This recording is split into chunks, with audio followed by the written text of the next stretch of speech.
Layer 2 load balance design are referred to as bridge mode. All load balance and non-load balance traffic to and from the servers goes through the actual load balancing device. The device bridges two VLANs together, and both of these VLANs exist in the same IP subnet. You could say that the load balance is acting like a crossover cable by simply merging the two VLANs together. However, one important point to note here is that client side and server side are in the same IP subnet. Layer 2 implementations are much easier than Layer 3 deployments, as they do not require any changes to IP addresses or the default gateway settings on servers. However, in Layer 2 bridge designs, care must be taken not to introduce Layer 2 bridging loops and implement spanning tree protocol appropriately.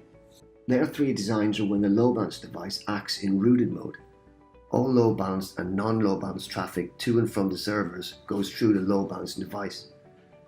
The device routes between the two VLANs, and these are in two different subnets.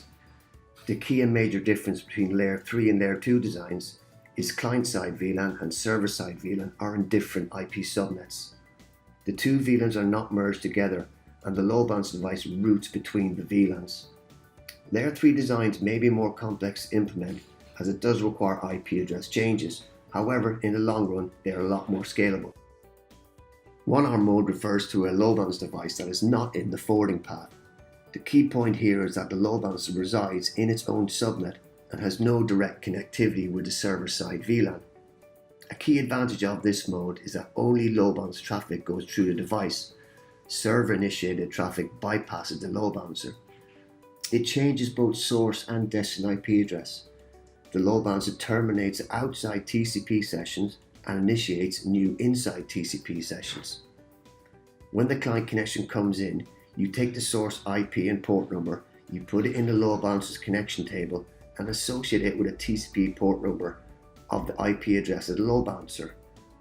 However, as everything comes from the load balancer's IP address, the servers no longer see the original client.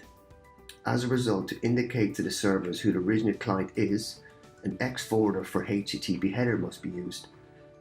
The load balancer can insert the X forwarder for HTTP header, where they copy the original client's IP address into the extra HTTP header.